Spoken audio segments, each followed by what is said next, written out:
وہ کیا ایک رات میں ان کو کیا جا سکتا ہے؟ یہ وہ اہم سوال تھا جو فیڈرل گورنمنٹ کے سامنے تھا۔ میں آپ کے سامنے یہ عرض کروں کہ 1000 سے زائد پولنگ اسٹیشن بلدیاتی الیکشن کے حوالے سے پورے اسلام آباد میں قائم کیے گئے ہیں۔ اگر ایک پولنگ اسٹیشن پہ 20 سے 25 افراد کا عملہ، جن میں آپ کی سیکیورٹی کے لوگ، پولیس کے لوگ اور آپ کے الیکشن کمیشن کے افراد، پریزائڈنگ آفیسر، سب پریزائڈنگ آفیسر اور وہ تمام اگر شامل کیے جائیں، 20-25 لوگ ایک پریزائڈنگ آفیسر پہ، تو 20 سے 25 ہزار لوگ ایک رات میں موبلائز کرنے تھے، جن میں سے زیادہ تر افراد وہ ہیں جن کا تعلق اسلام آباد کے فیڈرل ڈائریکٹریٹ آف ایجوکیشن سے ہے، اور وہاں پہ اس وقت چھٹیاں ہیں، وہ تمام لوگ اپنے اپنے گھروں میں چھٹیاں منا رہے ہیں۔ تو عملی طور پہ یہ ممکن نہیں تھا کہ 20-25 ہزار لوگوں کو، جن میں آدھی تعداد جو ہے خواتین کی ہے، جو خواتین ووٹرز کے لیے عملہ معزز خواتین کا تعینات کیا جاتا ہے۔ تو ایک یہ بات، پھر جو الیکشن کمیشن کا جو سامان ہے اس کی ترسیل، پھر سیکیورٹی کے اداروں سے اضافی نفری لینا، تو یہ موٹی موٹی باتیں میں نے آپ سے کی ہیں کہ چونکہ انتظامی طور پہ یہ ممکن نہیں تھا کہ ایک دن کے اندر اسلام آباد میں بلدیاتی الیکشن کا انعقاد کیا جائے، اسی لیے آج اسلام آباد میں بلدیاتی الیکشن نہیں ہو سکے۔ اور میں دوبارہ یہ کہوں گا کہ عدالتی فیصلے کا بالکل احترام ہے، اور آج فیڈرل گورنمنٹ کی طرف سے اسلام آباد ہائی کورٹ میں انٹرا کورٹ اپیل اس فیصلے کے خلاف دائر کر دی گئی ہے۔ انشاءاللہ تعالیٰ جو بھی آگے عدالت کا حکم ہوگا اس پہ منوعن عمل کرایا جائے گا۔ دوسری بات، اس وقت بلدیاتی الیکشن کے حوالے سے موجودہ صورتحال اور سٹیٹس کیا ہے اسلام آباد میں؟ آپ کو یاد ہوگا ہمارے پچھلے دور حکومت میں اسلام آباد کا بلدیاتی الیکشن 2015 میں ہوا تھا، اور وہ پارلیمنٹ کا ایکٹ تھا، لوکل باڈیز ایکٹ 2015۔ آج دو باتیں ہو چکی ہیں۔ ایک تو جو الیکشن کمیشن، جو ایک تو اس ایکٹ کے ذریعے فیڈرل گورنمنٹ کو جو اختیار دیا گیا ہے سیکشن 6 میں کہ یونین کونسلز کی تعداد کا تعین آپ نے کرنا ہے، تو فیڈرل گورنمنٹ نے یونین کونسلز کی تعداد 101 سے 125 کر دی ہے۔ اس بنیاد پہ بھی اب بلدیاتی الیکشن جو کہ 31 دسمبر کو ہونا تھا، اس کی اثر 9 حلقہ بندیاں ہونی ہیں 125 یونین کونسلوں کے اوپر۔ اور یہ جو معاملہ ہے، اسلام آباد ہائی کورٹ نے اس سے پہلے 24 دسمبر کے اپنے فیصلے میں بتا دیا ہے کہ یہ پریروگیٹو اور یہ اختیار فیڈرل گورنمنٹ کا ہے کہ وہ number of union councils determine کرے، جو اس وقت نوٹیفیکیشن کے ذریعے 125 یونین کونسلز کا تعین کیا جا چکا ہے، اور 125 یونین کونسلز میں نئی حلقہ بندیاں ہونی ہیں۔ دوسری بات کہ جو ایکٹ تھا 2015، اس کی بھی امینڈمنٹ ہو چکی ہے، اور اسے اسمبلی پاس کر چکی ہے، اسے سینٹ پاس کر چکی ہے۔ دو باتیں اس میں کی گئی ہیں۔ ایک یہ کیا گیا ہے کہ جو یونین کونسلز 125 میں نے آپ سے کہا، وہ اس ایکٹ کی امینڈمنٹ میں بھی مینشن کر دی گئی ہیں کہ اسلام آباد میں جو بلدیاتی الیکشن ہوں گے اس میں یونین کونسلز 125 ہوں گی۔ اور دوسری سب سے بڑی بات اس میں کی گئی ہے کہ میئر اور ڈپٹی میئر کا الیکشن ڈائریکٹ، اس میں کہا گیا ہے کہ ڈائریکٹ طریقے سے وہ ہوگا، انڈائریکٹ الیکشن نہیں ہوگا، پورے ضلع پر وہ الیکشن ہوگا۔ یہ دو امینڈمنٹ اس میں ہوئی ہیں۔ اب وہ بل صدر صاحب کے پاس ہے، صدر صاحب کا اختیار ہے کہ وہ 10 دن تک اسے رکھ سکتے ہیں۔ 4-5 دن گزر چکے ہیں، 5-6 دن میں اگر صدر صاحب اس پہ سائن نہیں کرتے تو وہ آٹومیٹیکلی ایکٹ بن جاتا ہے۔ یہ پاکستان کا آئین کہتا ہے، میں نہیں کہتا، گورنمنٹ نہیں کہتی۔ تو مجھے اب یہ بتائیں، میرا یہ سوال ہے کہ اگر یہ الیکشن آپ چھوڑ دیں، یہ جو بھی ہے یہاں پہ ساری لیٹیگیشن ہوئی ہے، کل جو فیصلہ ہوا، جو 24 دسمبر کو جو فیصلہ کیا گیا، اگر آج 31 دسمبر کو یہ الیکشن انہی 101 یونٹ کونسل پہ ہوتا ہے اور 6 دن بعد ایکٹ بن جاتا ہے، جو بننا ہے اس نے انشاءاللہ، تو ان بلدیاتی نمائندوں کی اور ان منتخب چیئرمینوں کی جو میعاد تھی، جو عمر تھی، وہ 6 دن ہوتی صرف۔ 6 دن بعد انہوں نے خود بخود تحلیل ہو جانا ہے، اور دوبارہ آپ کا الیکشن ڈائریکٹ میئر کا الیکشن ہوگا۔ یہ الیکشن آج اگر ہوتا تو یہ بلدیاتی نمائندے جو منتخب ہوتے، یہ اپنا میئر منتخب نہیں کر سکتے تھے، یہ اپنے ڈپٹی میئر منتخب نہیں کر سکتے تھے، میٹروپولیٹن کارپوریشن نہیں بن سکتی تھی، اس لیے کہ ایکٹ میں امینڈمنٹ ہو چکی ہے۔ اور آج جو آنریبل جج صاحب نے ویری رائٹلی ہی سیڈ کہ جناب اتنے جو اخراجات ہو چکے ہیں، الیکشن کمیشن کر چکا ہے تیاری پہ، اس کا انہوں نے حساب مانگا، بالکل صحیح کیا، ظاہر ہے پبلک منی ہے، کتنا خرچہ ہوا، لیکن میں یہ سوال کرنا چاہتا ہوں کہ کیا یہ الیکشن اگر آج ہوتا ہے اور کروڑوں اربوں روپے اس پہ خرچ ہو جاتے ہیں اور یہ بلدیاتی نمائندے آپ صرف 6 دنوں کے لیے منتخب کرانا چاہتے ہیں، اور کس لیے کرانا چاہتے ہیں؟ جب یہ میئر نہیں منتخب کر سکتے، جب یہ میٹروپولیٹن کارپوریشن نہیں بن سکتی، تو 6 دنوں کے لیے یہ لوکل گورنمنٹ کا الیکشن کس حوالے سے انعقاد پذیر ہونا چاہتا ہے؟ یہ ہماری سمجھ سے تو باہر ہے۔ تو لہٰذا جو امینڈمنٹ ایکٹ میں ہو چکی ہے وہ انشاءاللہ تعالیٰ، جیسے میں نے پہلے عرض کیا کہ 6 دن بعد اس نے ایکٹ بن جانا ہے، اور اس کے بعد اس کے تناظر میں ڈائریکٹ الیکشن ہوگا اور اسلام آباد جھوٹی منفی سیاست کریں۔ میں میڈیا کے سامنے اس سے پہلے اور آج پھر اپنے اس وقت جو ہمارے بلدیاتی نمائندے اس الیکشن کے لیے اپنے کاغذات نامزدگی جمع کرائے اور جو لڑ رہے تھے، وہ فہرست آپ کے سامنے رکھنا چاہتا ہوں۔ صرف 2 یونین کونسلز کے علاوہ، اور وہ یونین کونسلز ڈیفنس ایریے کی ہیں، جس میں پاکستان ایئر فورس ہے، پاکستان نیوی ہے، ڈیفنس کا ایریا ہے، اس کے علاوہ 99 یونین کونسلز پہ پاکستان مسلم لیگ نون کے کینڈیڈیٹ الیکشن لڑ رہے ہیں، اور چیئرمین جو ہے وہ اپنے تمام تر انتظامات ان کے مکمل ہیں اور وہ الیکشن لڑ رہے تھے۔ تو لہٰذا یہ سب سے پہلا جھوٹا پروپیگنڈا، یہ لسٹ میرے سامنے ہے، میں آپ کے حوالے کرتا ہوں، آپ بے شک میڈیا کے بھائیوں کو دے دیں۔ دوسری بات کہ جناب اسلام آباد میں بلدیاتی الیکشن کے حوالے سے جو پاکستان تحریک انصاف مسلسل پروپیگنڈا اور ڈرامہ کیے جا رہی ہے، مجھے اب یہ بتائیں کہ جو الیکشن ہمارے دور میں ہوئے بلدیات میں، اسلام آباد میں جو بلدیاتی الیکشن ہے، آخری الیکشن جو ہمارے دور میں ہوا 2015 میں، اس سے پہلے الیکشن جو ہے وہ 1979 میں ہوا تھا۔ تو یہ اعزاز پاکستان مسلم لیگ نون کو حاصل ہے کہ 1979 کے بعد 2015 میں پہلی دفعہ اسلام آباد میں بلدیاتی الیکشن کراتے ہیں، اور اس وقت گورنمنٹ مسلم لیگ نون کی ہے اور وزیر اعظم ہے میاں محمد نواز شریف۔ وہ الیکشن ہمارے دور میں ہوئے، میٹروپولیٹن کارپوریشن بنی، اور ان کی جو میعاد ہے وہ کب پوری ہوتی ہے؟ وہ ہوتی ہے جنوری 2021، 2021 جنوری میں وہ ادارے تحلیل ہو جاتے ہیں۔ پی ٹی آئی کی حکومت رہتی ہے اپریل 2022، یعنی 1 سال 4 مہینے۔ 1 سال 4 مہینوں میں پاکستان تحریک انصاف نے اسلام آباد میں بلدیاتی الیکشن کیوں نہیں کرائے؟ مجھے اس سوال کا جواب دیں۔ یہ آج جو گلی گلی محلے محلے ڈرامے کر رہے ہیں پاکستان تحریک انصاف کے لوگ، میں ان سے پوچھتا ہوں کہ اپنے دور حکومت میں عمران خان صاحب وزیر اعظم تھے، جب بلدیاتی الیکشنوں کی مدت ختم ہو گئی تو 1 سال 4 مہینے آپ کی حکومت قائم رہی، آپ نے یہ الیکشن کیوں نہیں کرائے؟ اور جیسے ہی الیکشن کمیشن آف پاکستان نے یہ ادارے جو جنوری 2021 میں تحلیل ہوئے، اس کے بعد انہوں نے الیکشن شیڈیول دیا۔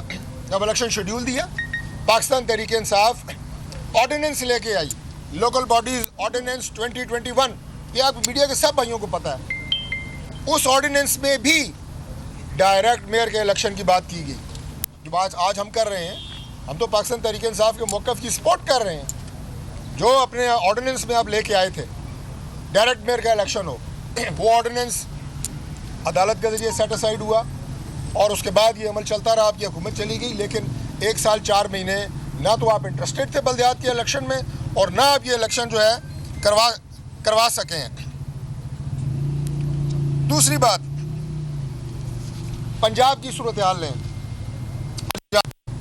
اداروں کو پہلے تو گالیاں دیتے ہیں، پھر کہتے ہیں ادارے بڑے قابل احترام ہیں۔ 2018 میں تو سب سے پہلے آپ نے بلدیاتی نمائندے جو ہیں انہیں آپ نے معطل کیا۔ پورے پنجاب میں تمام لوکل باڈیز کے اداروں کو پی ٹی آئی حکومت نے سسپینڈ کیا سب سے پہلے۔ اس کے بعد وہ بحال ہوئے۔ کہاں سے بحال ہوئے؟ سپریم کورٹ آف پاکستان سے۔ اس کی بحالی کے بعد کیا آپ نے ان بلدیاتی نمائندوں کو اپنے دفتروں کا چارج لینے دیا؟ دفتر کھولے آپ نے۔ وہ ضلع کونسل کے چیئرمین، وہ یونین کونسل کے چیئرمین، وہ اپنے دفتروں کے لان میں میٹنگ کرتے رہے، آپ نے انہیں دفتروں میں نہیں گھس دیا۔ یہ ہے آپ کی عزت بلدیاتی اداروں کے لیے، بلدیاتی نمائندوں کے لیے۔ کیوں جھوٹ بولتے ہیں؟ کیوں اپنے مکروہ پروپیگنڈے کے ذریعے آپ یہ بات قوم کو بتا رہے ہیں کہ ہم تو بلدیاتی اداروں کے بہت حق میں ہیں؟ پنجاب سب سے بڑا صوبہ ہے، 13 کروڑ سے زیادہ کی آبادی ہے پنجاب کی۔ آپ نے وہاں پہ یہ ادارے معطل رکھے، اور پھر میں دوبارہ یہ بات کہوں گا کہ سپریم کورٹ نے بحال کیے، سپریم کورٹ میں دوبارہ توہین عدالت کی کارروائی ہوئی، آپ اس اس میں بھی پیش نہیں ہوئے, اور جب تک آپ حکومت میں رہے آپ نے بلدیاتی نمائندوں کو اور اداروں کو نہ بحال ہونے کے باوجود نہ چارج دیا, اور نہ اس کے بعد آپ نے وہاں پہ الیکشن ہونے دیے. تو یہ پنجاب کے سب سے بڑے صوبے کی کہانی پاکستان تحریک انصاف کے دور میں جو ہوا وہ میں آپ کے سامنے رکھی ہے. اور آج یہاں پہ بڑا پروپیگنڈا جناب, ہم بہت بڑے چیمپئن ہیں بلدیاتی اداروں کے اور ہم بہت بڑے دعوے دار ہیں. پھر 4 سال میں مجھے یہ بتائیں کہ آج آپ کہتے ہیں کہ پاکستان مسلم لیگ نون اس الیکشن کو فیس نہیں کرنا چاہتی. آپ مجھے یہ بتائیں کہ آپ کریڈٹ میں اسلام آباد میں کون سے ایسے پروجیکٹس ہیں, کون سی ایسی خدمت آپ نے اسلام آباد کی ہے جس کی بنیاد پہ یہ لوگ آپ کو ووٹ دیں گے؟ کیا جو آپ کے جھوٹے ڈرامے ہیں ان کی بنیاد کے اوپر؟ کیا جو آپ اداروں کی تذلیل کر رہے ہیں اس کی بنیاد کے اوپر؟ عمران خان کی منفی سیاست کے اوپر؟ وہ بھی دن بدن ایکسپوز ہو رہی ہے. ہر آنے والا دن عمران خان کی منفی سیاست کو, جھوٹی سیاست کو, ان کے فریب کو, ان کے مکر کو, ان کی دوہری شخصیت کو ایکسپوز کر رہا ہے. میں آپ کو یہ بتانا چاہتا ہوں کہ پاکستان تحریک انصاف کو اس بات کا پتہ ہے کہ ہماری سیاست اگلے چند دن کی ہے. اس سے زیادہ وہ اب سروائیو کرنے والے نہیں ہیں پاکستان کی سیاست میں. اسلام آباد کی آپ نے جو 2-3 پروجیکٹ شروع کیے 4 سال تک ان کو لٹکائی رکھا. ایک پروجیکٹ آپ مکمل نہیں کر سکتے. رورل ایریا میں کوئی ڈیولپمنٹ آپ نے کی ہو, اسلام آباد سٹی میں کوئی ڈیولپمنٹ آپ نے کی ہو. ہاں اگر آپ نے کیا تو اسلام آباد میں جو ہمارے کوئی گرین پارک ہیں, جیسے یہ گرلز لگی ہوئی ہیں, ان گرلز کو پاکستان تحریک انصاف کے جھنڈے کا رنگ کر دیا, جگہ جگہ آپ نے بورڈ اویزاں کر دیے. اس کے علاوہ آپ کوئی خدمت کی سیاست یہاں نہیں کر سکے. ہم نے اپنے اللہ تعالیٰ کے فضل سے اپنا جو ہمارے دور حکومت ہے, جس میں نے آپ کو بتایا کہ ہمارے یہ الیکشنز ہوئے تھے 2015 میں, ہمارے اس میٹروپولیٹن کارپوریشن میں مسلم لیگ نون کے میئر منتخب ہوئے. انہوں نے اپنے دور میں ڈیلیور کیا. ہم نے کوئی 150 سے زیادہ اس وقت بھی دیہات میں سوئی گیس دی, پانی کے پروجیکٹس دیے, بجلی کے پروجیکٹس دیے, روڈز بنی, کارپیٹنگ ہوئی. اس کے علاوہ کئی اور ایسے ڈیولپمنٹ کے منصوبے جو سی ڈی اے کے ڈپارٹمنٹ سے کیے. اور انشاءاللہ تعالیٰ ابھی بھی بہت جلد ہم آپ کو بتائیں گے کہ موجودہ دور حکومت میں موجودہ وزیر اعظم میاں شہباز شریف صاحب کی لیڈرشپ میں, جو مشہور ہے شہباز شریف کے نام سے, ان کی سرپرستی میں انشاءاللہ اسلام آباد کے لیے جو منصوبے, جو پیکیجز آ رہے ہیں, وہ بھی انشاءاللہ تعالیٰ میں میڈیا کے سامنے ان کا رکھوں گا پورا پروگرام.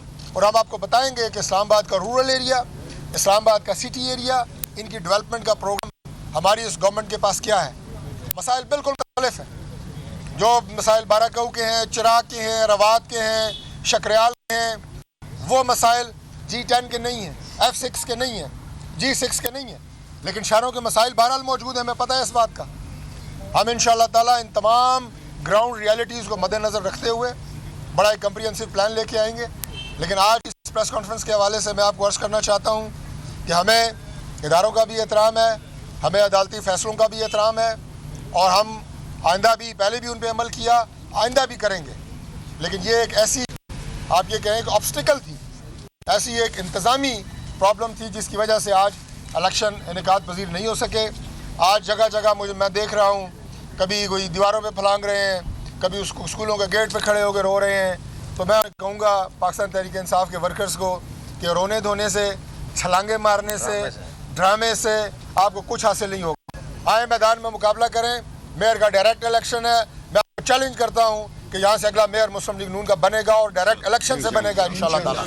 اور ہم اپنے خدمت سے یہ انشاءاللہ تعالیٰ ثابت کریں گے. جو فیصلہ ہوگا اسلام آباد کی عوام کو, وہ بہترین فیصلہ ہوگا. جی پلیز, تھینک یو. پچھلے دور حکومت میں اسلام آباد میں گیس اور بجلی کے میٹروں پر پابندی لگی تھی, اور جو آپ نے لگوائی تھی اور کورٹ کے تھرو ابھی تک لگی ہوئی ہے. آپ بتاتے ہیں وائٹ ٹاؤن کا اتنا بڑا ایریا ہے اور پورے اسلام آباد کا ایریا ہے, آپ نے صرف اپنی زمینوں کے لیے وہ سارا کام کیا. بتا دیں وہ پابندی ختم ہو. سوال سے زیادہ آپ نے کچھ, میں یہ کہوں گا کہ جو حقیقت میں مبنی نہیں ہے وہ کمنٹس کیے ہیں. بالکل اس میں کوئی حقیقت نہیں ہے. پہلی بات کہ پابندی ہم نے نہیں لگائی تھی. پابندی جو ہے وہ کورٹ کے ذریعے لگی تھی. اسلام آباد ہائی کورٹ کا آرڈر موجود ہے. میں سوئی گیس کے میٹرز کی بات کر رہا ہوں, اور اس کی وجہ یہ تھی کہ بے شمار درخواستیں اسلام آباد میں ان سوسائٹیز کہ جن کے پاس NOC نہیں ہے اس کے حوالے سے گئی تھی اور اس پہ پابندی لگی کہ جناب جہاں NOC ہو جس سوسائٹی کے پاس صرف اسے کنیکشن دیے. میں صرف آپ نے ایک سوسائٹی کا نام لیا, غوری ٹاؤن کا نام آپ نے لیا, وہ صرف ایک نہیں ہے, ایسی سینکڑوں سوسائٹیاں موجود ہیں اسلام آباد میں. اگر غوری ٹاؤن کو کسی نے ٹارگٹ کیا تو زیادتی کی ہے. ایسی سینکڑوں سوسائٹیاں موجود ہیں کہ جن کے پاس NOC نہیں ہے. ان کی رولز اینڈ ریگولیشنز ہم چیئرمین CDA کے ساتھ کل 3 گھنٹے کی میٹنگ ہوئی. آپ لوگ CDA کو بھی کور کرتے ہیں, آپ کو پتہ ہے. میں اور انجم خان صاحب انہی معاملات کے اوپر اسلام آباد میں کچھ پلازاز کو رورل ایریا میں سیل کیا گیا, جرمانہ کیا گیا. میں نے سب سے پہلے CDA سے احتجاج کیا. یہ نقطہ بھی کل ہم نے وہاں پہ رکھا کہ پرائیویٹ لینڈ اونرز جو ہمارے رورل ایریا ہیں, جیسے میں نے نلی چند آپ کے سامنے, سوہان, لیترار روڈ, کھنہ, روات, بارہکو, بنی گالا, جو پرائیویٹ ہیں, وہاں پہ کس حیثیت میں CDA جا کے ان پلازوں کو سیل کر سکتا ہے, کیسے وہ دکانیں بند کر سکتا ہے. اس کے لیے ایک جامعہ حکمت عملی اور اسٹریٹجی بنا رہے ہیں اور سوئی گیس کے میٹر انشاءاللہ تعالیٰ کھولیں گے, بالکل کھولیں گے. اور میں پرائم منسٹر صاحب کو ریکویسٹ کروں گا کہ اسلام آباد پاکستان کا دارالخلافہ ہے اور یہ پابندی بائی دی وے گیس کی کمی کی وجہ سے پورے ملک میں بھی ہے. تو اگر پورے ملک میں بین ہے سوئی گیس کی فردر پائپ لائنوں پہ یا پاکستان میٹروں مسلم نون کے رہنما ڈاکٹر طارق فضل. سب سے بڑے چینل بول نیوز کے اینکر مخدوم شہاب الدین کے پروگرام اب بات ہوگی نے ریٹنگ کے تمام ریکارڈز توڑ دیے. میں ہوں مخدوم شہاب الدین اور آپ دیکھ رہے ہیں اب بات ہوگی. 46% ناظرین نے بول نیوز کو دیکھا. سوشل میڈیا پر بھی سب نے زیادہ دیکھا. سبسکرائب کریں اور بیل دبائیں تاکہ کوئی خبر رہ نہ جائے.